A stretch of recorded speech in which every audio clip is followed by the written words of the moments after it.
Chapitre XIII de la Vampire par Paul Féval. Chapitre XIII le secrétaire général.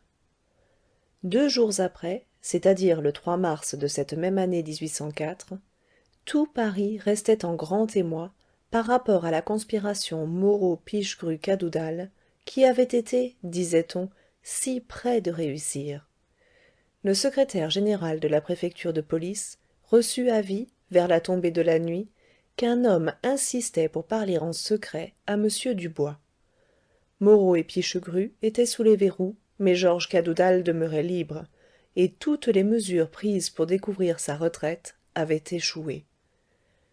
Le citoyen Dubois, qui devait être comte d'Empire, tenait la préfecture de police depuis le 18 Brumaire.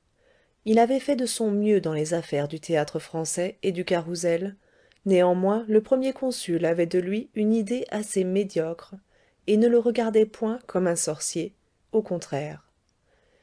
Il y avait, en ce temps-là, plus de polices encore que nous ne l'avons dit, et la police de monsieur le préfet était très sévèrement contrôlée, d'abord par la police générale du grand-juge Régnier, ensuite par la police du château, menée par Bourrienne, et la police militaire, à qui l'on donnait pour chef Anne-Jean-Marie-René Savary, duc de Rovigo, enfin par la contre-police de Fouché, qui, rentré dans la vie privée et habitant tour à tour son château de Pont-Carré ou son hôtel de la rue du Bac, avait toujours l'œil à toutes les serrures.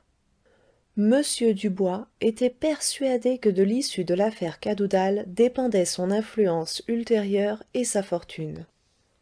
C'était alors un homme de 48 ans, bien tourné, bien couvert, assez beau de visage, mais dont la physionomie vulgaire ne promettait pas beaucoup plus que le personnage n'était capable de tenir.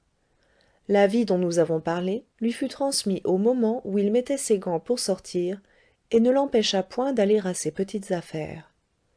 Il avait pour secrétaire général un vieux brave homme moisi dans les bureaux, et qu'il avait choisi moins fort que lui, pour son agrément propre. Le citoyen Berthellemot, fruit trop mûr de la réaction directoriale, avait des prétentions considérables, de très belles traditions bureaucratiques, un culte profond pour la routine et quelque teinture d'érudition. Il désirait la place du citoyen préfet, qui souhaitait la charge du citoyen grand-juge. C'était un homme grand et sec, d'une propreté remarquable, d'un formalisme fatigant, bavard à l'excès, vétilleux et orgueilleux comme tous les inutiles. Il avait passé la cinquantaine, à son amer regret. M. Berthellemot était seul dans son vaste bureau, donnant sur la rue du Harlay-du-Palais, quand l'inspecteur divisionnaire Despaux vint lui annoncer la venue d'un étranger qui insistait pour parler à m le préfet de police. Quel homme est-ce? Demanda le secrétaire général. Un grand gaillard demi-chauve, à cheveux grisonnants, l'air grave et résolu de ceux dont la jeunesse ne s'est point passée à garder leurs mains dans leurs poches. J'ai vaguement l'idée d'avoir rencontré cette figure-là quelque part, dans le quartier du Palais ou aux environs de la cathédrale.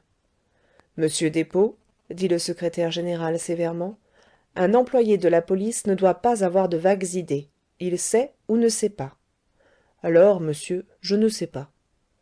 Le secrétaire général le regarda de travers, mais Despaux était beaucoup plus fort que son chef, et soutint cette œillade sans broncher. M. de Talleyrand disait qu'il faut aller jusqu'en Angleterre pour trouver des chefs plus forts que leurs commis. C'était une bien mauvaise langue. Vous plaît-il de le recevoir? Demanda m Despaux. Le secrétaire général hésita. Attendez, monsieur l'inspecteur, attendez, répliqua-t-il. Comme vous y allez, on voit bien qu'aucune responsabilité ne pèse sur vous. Moi, je vois plus loin que le bout de mon nez, monsieur. Despaux s'inclina froidement. Berthellemot continua. Nous traversons une méchante passe, savez-vous cela? Les septembriseurs s'agitent dans l'ombre et la faction babouviste a le diable au corps, tout simplement. Ce sont les anciens amis de monsieur le préfet, dit Despaux tranquillement, et de monsieur le secrétaire général. Vous vous trompez, monsieur, prononça solennellement Berthellemot.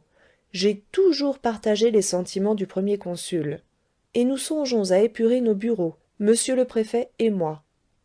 Despaux se prit à sourire.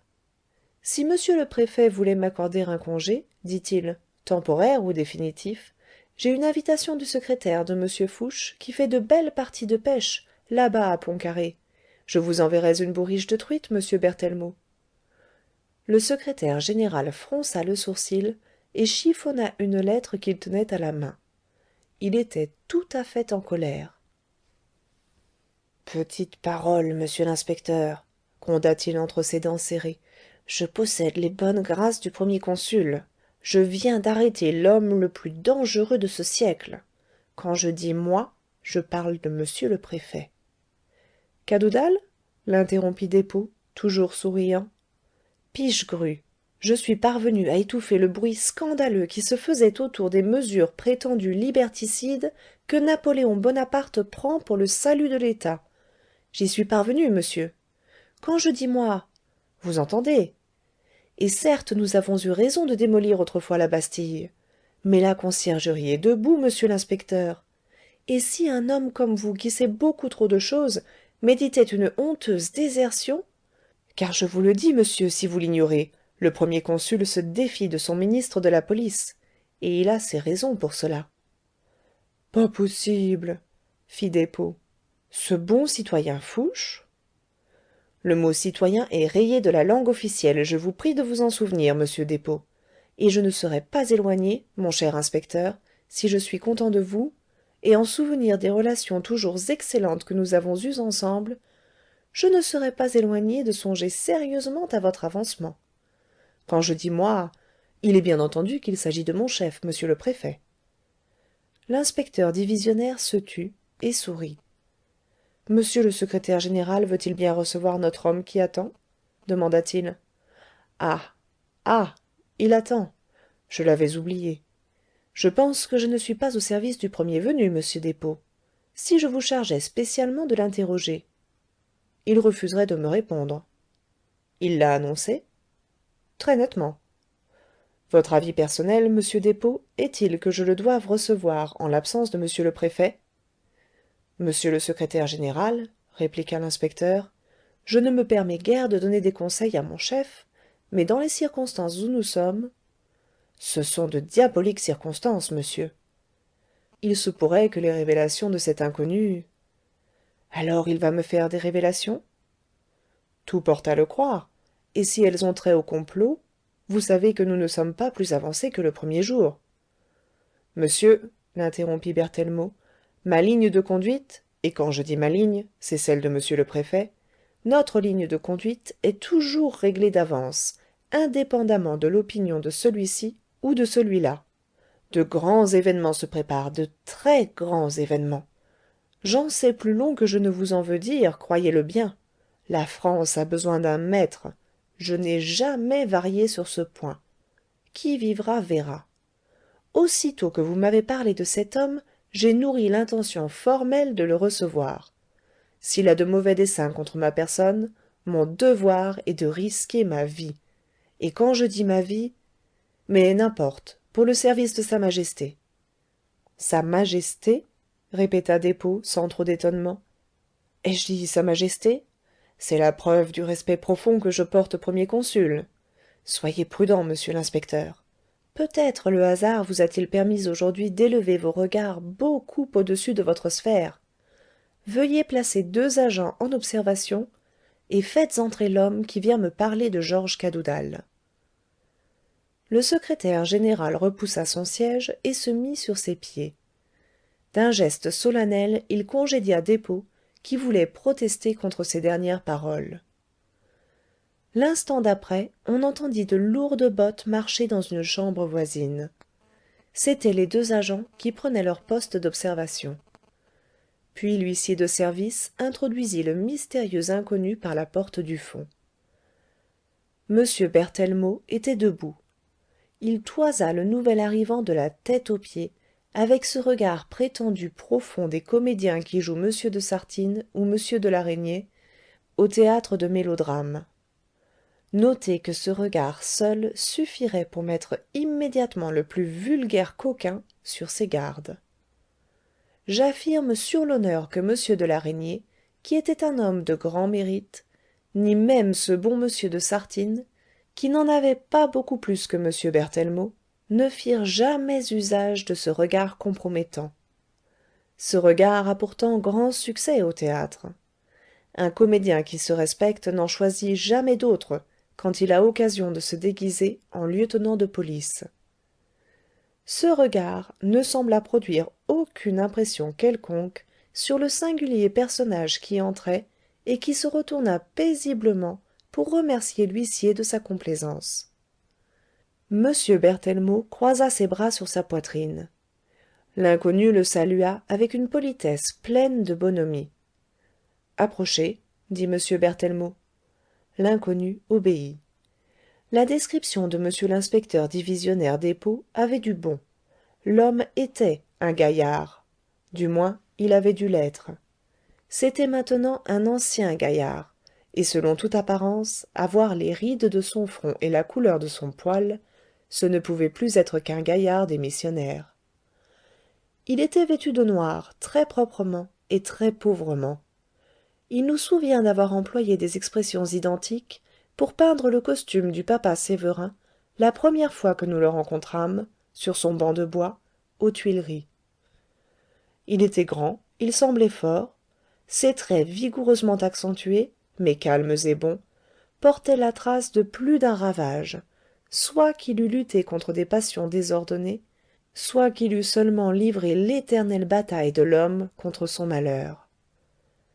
Quand il eut fait les 2/3 du chemin qui séparait la porte de la table de travail, il salua décemment et dit: « C'est à monsieur le préfet que je souhaitais avoir l'honneur de parler. »« Impossible, » répondit Berthellemot solennellement. « D'ailleurs, monsieur le préfet et moi, c'est tout un. »« Alors, dit le bonhomme, faute de merle, je vous remercie tout de même de m'avoir accordé audience. » Berthellemot s'assit et fourra sa main sous son frac. Puis, croisant ses jambes l'une sur l'autre, il prit un couteau à papier qu'il examina avec beaucoup d'attention. « Mon brave, répliqua-t-il en affectant un air de distraction, j'espère que vous vous en rendrez digne. L'étranger mit sa main, une main robuste et très blanche, sur le dossier d'une chaise. Comme un certain étonnement vint se peindre dans la prunelle du secrétaire général, l'inconnu dit avec simplicité: « J'ai couru aujourd'hui beaucoup dans Paris, monsieur l'employé, et je n'ai pas les moyens de courir en voiture. » Il s'assit. Mais ne croyez pas qu'il y eût dans ce fait la moindre effronterie. L'inconnu, tout en s'asseyant, garda son air décent et courtois. M. Berthellemot se demanda si c'était un homme d'importance, mal habillé, ou tout simplement un pauvre air péchant par l'ignorance du respect profond qui lui était dû, à lui, M. Berthellemot, alter ego de M. Dubois. Il était lynx par profession, mais myope de nature. Il eut beau aiguiser le propre regard de M. de Sartines, qu'il avait retrouvé dans les cartons, il ne put résoudre cette alternative. « Mon ami, dit-il, pour cette fois, je tolère une familiarité qui n'est pas dans mes habitudes à l'égard des agents. »« Je ne suis pas un agent, monsieur l'employé, répondit l'étranger, et je vous remercie de votre complaisance. Je vous reconnais bien, maintenant que je vous regarde. Au temps où il y avait des clubs, vous parliez haut et bien d'égalité, de fraternité, etc. Cela vous a réussi, et je vous en félicite. Pendant que vous prêchiez, moi, je pratiquais, ce qui rapporta moins. Depuis que vous avez fermé les clubs où vous n'aviez plus rien à faire, je garde mes anciennes habitudes, bien plus anciennes que les clubs. Je continue de parler franc à mes inférieurs, à mes égaux, et à mes supérieurs aussi. L'humilité n'est pas généralement le défaut des tribuns parvenus. À cette époque du consulat, on ne voyait dans Paris que petits Brutus, devenus enragés patriciens, comme s'il était vrai de dire que la haine de l'aristocratie est souvent tout uniment le désir immodéré de tuer l'aristocrate pour se fourrer dans sa peau. M. Berthellemot appartenait énergiquement à cette catégorie de bourgeois conquérants qui poussent à la roue des révolutions pour se faire une honnête aisance et qui enrayent tout net dès qu'ils ont quelque chose à perdre, adorant alors avec une franchise au-dessus de tout éloge ce qu'ils ont conspué, conspuant ce qu'ils ont adoré. vous en connaissez tant comme cela, je dis tant et tant, qu'il est inutile d'insister. L'ami, fit-il avec dédain, je vous connais moi aussi. Le bonheur constant qui accompagne mes mesures, habile autant que salutaire, mécontente les ennemis du premier consul. Je suis dévoué au premier consul, l'interrompit l'étranger sans façon, personnellement dévoué. Petite parole. Vous avez le verbe haut, l'ami. Prenez garde. Je vous préviens qu'un homme comme moi n'est jamais au dépourvu. Je n'aurai qu'un mot à dire pour châtier sévèrement votre insolence. Il frappa 3 petits coups sur son bureau avec le couteau à papier qu'il tenait à la main. Un coup de théâtre sur lequel il comptait évidemment beaucoup se produisit aussitôt. La porte latérale ouvrit ses 2 battants tout grands et 2 hommes de mauvaise mine parurent debout sur le seuil. L'étranger se mit à sourire en les regardant. Tiens, Laurent, dit-il doucement, et Charlevoy. Mais pauvre garçon, il n'y avait plus que moi dans tout le quartier pour ne pas y croire. Vous en êtes donc? Une expression d'embarras se répandit sur les traits des 2 agents. Nous mentirions si nous prétendions qu'ils ressemblaient à des princes déguisés. Vous connaissez cet homme? Demanda le secrétaire. Quant à cela, oui, répliqua Laurent. Comme tout le monde le connaît, monsieur Berthellemot. Qui est-il? Si monsieur le secrétaire général le lui avait demandé, murmura Charleroi, il le saurait déjà, car celui-là ne se cache pas. Qui est-il? Répéta monsieur Berthellemot en frappant du pied. De la main, l'étranger imposa silence aux 2 agents, et se tournant vers le magistrat, il répondit avec une modestie si haute qu'elle était presque de la majesté. Monsieur l'employé, je ne suis pas grand'chose. Je suis Jean-Pierre Sévérin, successeur de mon père, gardien juré au caveau des montres et confrontations du tribunal de Paris. Fin du chapitre 13. Enregistré par Nadine Ekert-Boulet à Copenhague en avril 2011.